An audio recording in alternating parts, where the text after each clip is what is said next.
కాంగ్రెస్ పార్టీలో చేరి ఆ పనికి మాలినటువంటి తీసేసిన తహసీల్దారులాగా ఆ 10 మంది పనికి మాలిన నాయకులను వేసుకుని రాజశేఖర రెడ్డి బిడ్డ రాజశేఖర రెడ్డి బిడ్డ రాజశేఖర రెడ్డి బిడ్డ అని తెలంగాణలో ఆయన పరువు తీసి ఆయన పేరు మీద పార్టీ పెట్టి ఆ పార్టీని తీసుకెళ్లి మూసీ నది లాంటి కాంగ్రెస్ పార్టీలో కలిపి ఇక్కడికి వచ్చి జగన్మోహన్ రెడ్డి గారి మీద నిందలో జగన్మోహన్ రెడ్డి గారిని విమర్శిస్తుంది. ఇదంతా కూడా మంచి పద్ధతి కాదు. ఆవిడకి ఏమైనా పర్సనల్గా ఉంటే పర్సనల్గా చూసుకోవాలి.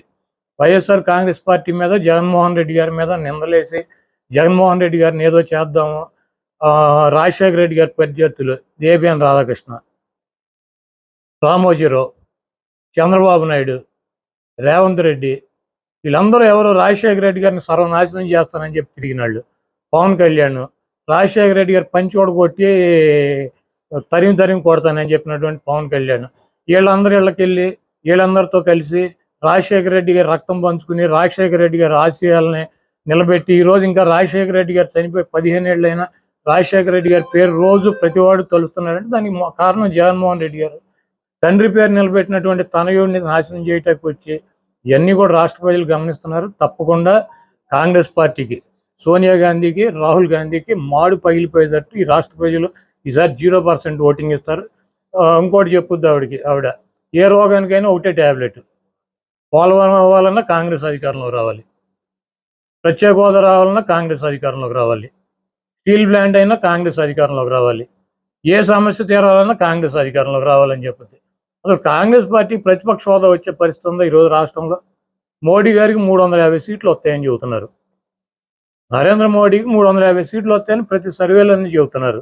చెబుతుంటే కాంగ్రెస్ పార్టీ అధికారంలోకి వద్దంటే నితీష్ కుమార్ వెళ్ళిపోయాడు, మమతా బెనర్జీ వివాదాలు, ప్రతి వాళ్ళు ఇండియా కూటమి పెట్టారు. ఆ కూటమి ఒక్కొక్కటి వెళ్ళిపోతున్నారు. ఈరోజు కాంగ్రెస్ పార్టీ ఏంటి అధికారంలోకి వచ్చి రాహుల్ గాంధీ అక్కడ ఎంపీకి గెలుస్తాడా?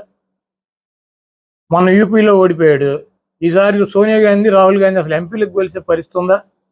అదో తీసేయడానికి సిద్ధంగా ఉన్న పార్టీని దాన్ని పట్టుకొచ్చి డిస్పోజల్ పార్టీని రాహుల్ గాంధీ మొదటి సంతకం పెడతాడంట. ఎక్కడ పెడతాడు మొదటి సంతకం? ఎక్కడ పెడతాడు? ఆ ఎంపీ కూడా కాడు. ప్రధానమంత్రి రాహుల్ గాంధీ అయ్యే పరిస్థితి ఉందా? మనం బతికుండగా రాహుల్ గాంధీని ప్రధానమంత్రిగా చూడగలమా ఈ దేశంలో? అది తీసేసిన పార్టీ 30 రాష్ట్రాలు ఉంటే కనీసం 25 రాష్ట్రాలు అసలు ఆ పార్టీనే లేదు. రాహుల్ గాంధీ ప్రధానమంత్రి అవుతాడు. రాహుల్ గాంధీ ప్రధానమంత్రి కాదు, ఎంపీ కూడా అవడు. పార్టీ కోసం ఏదన్నా ఎక్కడన్నా ప్రచారం చేశారా? వైఎస్ఆర్ కాంగ్రెస్ పార్టీ కోసం ఎక్కడన్నా ఆవిడ పనిచేసిందా? 2014లో వైఎస్ఆర్ కాంగ్రెస్ పార్టీ ఓడిపోయి 23 సీట్లు 23 మంది ఎమ్మెల్యేలను చంద్రబాబు తీసుకుని వెళ్ళిపోతే జగన్మోహన్ రెడ్డి గారు ఇడుపులపై నుంచి ఇచ్చేపురం వరకు పాదయాత్ర చేశాడు.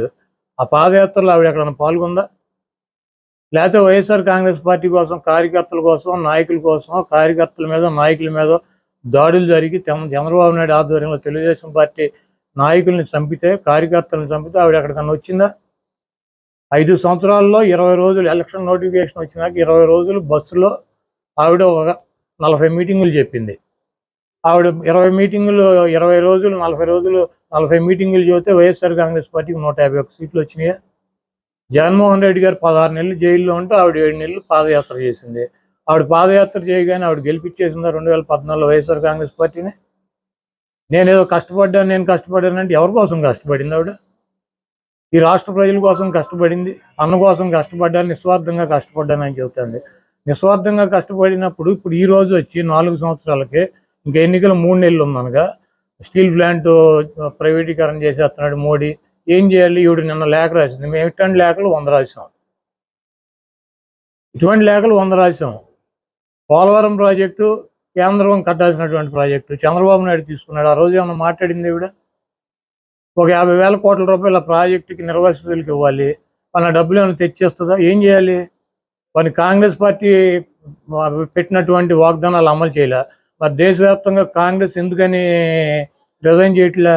కాంగ్రెస్ పార్టీ ఎందుకు పోరాట్లా? మేము పెట్టిన చట్టం ఎందుకు చేయవు మోడీ అని చెప్పి వాళ్ళు ఎందుకు అడగట్లా? వాళ్ళకి బాధ్యత లేదా?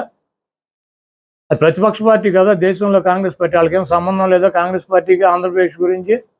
ఈ 10 సంవత్సరాల్లో ఏమన్నా కాంగ్రెస్ పార్టీ పార్లమెంట్లో అడిగింది ఆంధ్రప్రదేశ్ గురించి? పని ఏమన్నా ఎంపీలతో రిజైన్ చేయించిందా? మొన్న ఏముంటుంది ఆవిడ ప్రతిపక్ష నాయకుడిగా ఉండగా ఎంపీలతో రిజైన్ చేయించావు, అవిశ్వాస తీర్మానం పెట్టామని చెప్తుంది. ఎవరు పెట్టారు అవిశ్వాస తీర్మానం? ఎంపీలతో ఎవరు రిజైన్ చేయించారు? చంద్రబాబు నాయుడు గారి పార్ట్నరు దత్తపుత్రుడు పవన్ కళ్యాణ్ ఆ రోజు జగన్మోహన్ రెడ్డి నీకు దమ్ముంటే అవిశ్వాస తీర్మానం పెట్టు, నేను ఢిల్లీ వెళ్ళి డిఎంకేతో మాట్లాడతాను, అట్లాగే కర్ణాటక వెళ్ళి దేవగౌడ్ గారితో మాట్లాడతాను, పశ్చిమ బెంగాల్ వెళ్ళి మమతా బెనర్జీ గారితో మాట్లాడతాను, యూపీ వెళ్ళి వాళ్ళతో మాట్లాడతాను, బీహార్ వెళ్ళి వీళ్ళతో మాట్లాడతాను ఆయన చెప్పాడు. నువ్వైతే మాట్లాడి మేము అవిశ్వాస తీర్మానం పెడతానని పెట్టాం. పెడితే చంద్రబాబు నాయుడు వచ్చి నేనే పెడతానని చెప్పి ఆయన పెట్టాడు. పవన్ కళ్యాణ్ కదా అవిశ్వాస తీర్మానం పెట్టి జగన్మోహన్ రెడ్డి నీకు దమ్ముంటే వాళ్ళందరితో మాట్లాడి నీకు మద్దతు తెలిపిస్తానని చెప్పింది. నువ్వు మాట్లాడు, దమ్ముంటే కాంగ్రెస్ పార్టీతో మాట్లాడు, మోడీ గారి మీద అవిశ్వాస తీర్మానం పెట్టించు. ఆ రోజు పవన్ కళ్యాణ్ తీసుకున్న పాత్ర నువ్వు తీసుకో. గతం మర్చిపోయి ఏం జరిగిందో మర్చిపోయి జగన్మోహన్ రెడ్డి గారు అవిశ్వాస తీర్మానం పెట్టాడని చెప్తుంది ఆవిడ. కనీసం ఈ రాష్ట్రంలో ఏం జరుగుతున్నాయి పరిస్థితులు కూడా ఆవిడకి తెలవనటువంటి పరిస్థితి. ఇక్కడ జరుగుతున్నటువంటి 17 మెడికల్ కాలేజీలు కట్టాం, అది అభివృద్ధి కాదా? 16,000 మంది సచివాలయాలు కట్టాం, అది అభివృద్ధి కాదా? 10 మందికి ప్రతి గ్రామంలోని సచివాలయం ఎంప్లాయ్మెంట్ ఇచ్చాడు. దాదాపు 2 లక్షల పైన సచివాలయంకి ఉద్యోగాలు ఇచ్చారు, గవర్నమెంట్ ఉద్యోగాలు. 53,000 మందిని మెడికల్ సిబ్బందిని తీసుకున్నారు. అదేవిధంగా 2,57,000 కోట్ల రూపాయలు సంక్షేమ కార్యక్రమాల కింద అనేక కుటుంబాలకు ఆర్థిక సహాయం చేశాం. అదేవిధంగా 4 షిప్ పోర్టులు రన్నింగ్లో ఉన్నాయి, కడుతున్నారు. షిప్ జట్టీలు కట్టాము. అదేవిధంగా నాడు నేడు మీద 45,000 మంది పిల్లలకి, చదువుకునే పిల్లలకి స్కూల్స్ ఆధునీకరణ చేశారు. వాళ్ళకి మంచి బట్టలు, బూట్లు, వాళ్ళకి ఇంగ్లీష్ మీడియం, వాళ్ళకి ఉన్నతమైనటువంటి విద్య చెప్పించేటువంటి కార్యక్రమం, వాళ్ళకి భోజనాలు పెట్టేటువంటి కార్యక్రమం. ఆరోగ్యశ్రీలో రాజశేఖర రెడ్డి గారు పెట్టిన 1000 అంబులెన్సులు తీసుకొచ్చారు. చంద్రబాబు నాయుడు మూల పడేస్తే 104లు ఇంటింటికి వెళ్ళి మెడికల్ క్యాంపులు పెట్టి ఆరోగ్యాన్ని రాజశేఖర రెడ్డి గారి పేరు పెట్టి వైఎస్ఆర్ ఆరోగ్యశ్రీ దాని పేరు. ప్రతి పథకానికి రాజశేఖర రెడ్డి గారి పేరు పెట్టి రాజశేఖర రెడ్డి గారు అడుగుదాడులో నడుస్తున్నటువంటి వ్యక్తి జగన్మోహన్ రెడ్డి గారు. మీకేమన్నా తగాదాలు ఉంటే మీకేమన్నా అంటే పర్సనల్గా మాట్లాడుకోండి. ఊరిని ఆ కాంగ్రెస్ పనికిమాలిన పార్టీలో చేరి రాష్ట్రాన్ని సర్వనాశనం చేసి విడగొట్టినటువంటి ఆ చంద్రబాబు నాయుడు టీడీపీ తలుపులు తీస్తే వైసీపీ ఖాళీ అంటారు. చంద్రబాబు నాయుడికి మతి భ్రమించి మా పార్టీలో జరుగుతున్నటువంటి సీట్ల మార్పులు చేర్పుల గురించి, అదేవిధంగా కదలరా అని చెప్పి ఈయన కదిలి వెళుతూ వాళ్ళ దగ్గరికి ఉపన్యాసాల్లో అక్కడ ఉన్నటువంటి శాసనసభ్యుల్ని, మా మంత్రుల్ని, మా ముఖ్యమంత్రిని ఆయనకి నోటికి ఇష్టం వచ్చినట్టు ఇట్టే కార్యక్రమం పెట్టుకున్నాడు. ప్రజలకు ఏం చేస్తానన్నది చెప్పట్లేదు. నిన్న చంద్రబాబు నాయుడు తలుపులు కనుక తీస్తే మా పార్టీ ఖాళీ అవుతుందని చెబుతున్నాడు. చంద్రబాబు నాయుడు కొంప గోడు తలుపులు అన్నీ కూడా 2019లో ఈ రాష్ట్ర ప్రజలు పీకి ఆయన్ని హైదరాబాద్ పార్సిల్ చేశారు. చంద్రబాబు నాయుడు వయసు వచ్చింది కానీ బుద్ధి రాల. జగన్మోహన్ రెడ్డి గారు అధికారంలో ఉండి ఈరోజు 58 మంది అభ్యర్థులను మార్చాడు. ఇంకో 10 మందో 12 మందో 15 మందో ఈ 1-2 రోజుల్లో కూడా మార్చి 175 మంది శాసనసభ్యులు, 25 మంది ఎంపీలు లిస్టుని అనౌన్స్ చేస్తున్నాడు.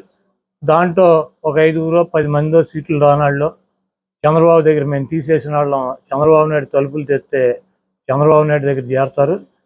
రేపు పవన్ కళ్యాణ్ చంద్రబాబు నాయుడు అలయన్స్లో ఎవడు తీసుకుంటాడు, ఏ సీట్లు ఎవరు తీసుకుంటారు, ఎవరి సీట్లు ఎక్కడ ఏ అభ్యర్థులను ప్రకటిస్తారో చెప్తే చంద్రబాబు నాయుడు కొంపనే, జనసేన కొంపనే ఆ అభ్యర్థులు ఆ పార్టీనే తగలెట్టేటువంటి పరిస్థితి ఉంది.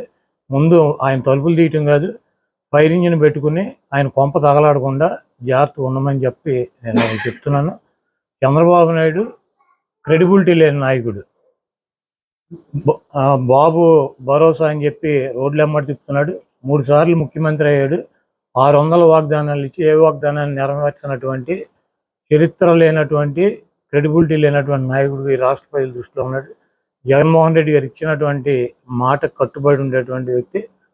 జగన్మోహన్ రెడ్డి గారు 5 సంవత్సరాలు ఆయన ఇచ్చినటువంటి మేనిఫెస్టోని అమలు చేశాడు. మళ్ళీ మేము కొత్త మేనిఫెస్టోతో వస్తాము. చంద్రబాబు నాయుడికి దిమ్మ తిరుగుద్ది. చంద్రబాబు నాయుడికి ఈసారి ప్రతిపక్ష హోదా కూడా వచ్చే పరిస్థితి లేదు. సరిగ్గానేమో కేంద్రానికి రాష్ట్రం తాకడ పెట్టి జగనని విమర్శిస్తారు. ఇప్పుడు షర్మిలమ్మ తెలంగాణ ప్రజల కోసం, పాలేరు ప్రజల కోసం ఆవిడ అక్కడ పార్టీ పెట్టి 4,000 కిలోమీటర్లు పాదయాత్ర చేసి తెలంగాణ ప్రజలను ఉద్ధరిస్తానని చెప్పి, రాజశేఖర రెడ్డి బిడ్డనని చెప్పి, రాజశేఖర రెడ్డి గారు ఆశయాలు సాధిస్తానని చెప్పి, అక్కడ ఏం చేసిందో తెలంగాణ ప్రజలు, ఆంధ్రప్రదేశ్ ప్రజలు కూడా చూశారు. అక్కడ ఆవిడకి 0% ఓటింగో లేదా 1% ఓటింగ్ ఉండేది.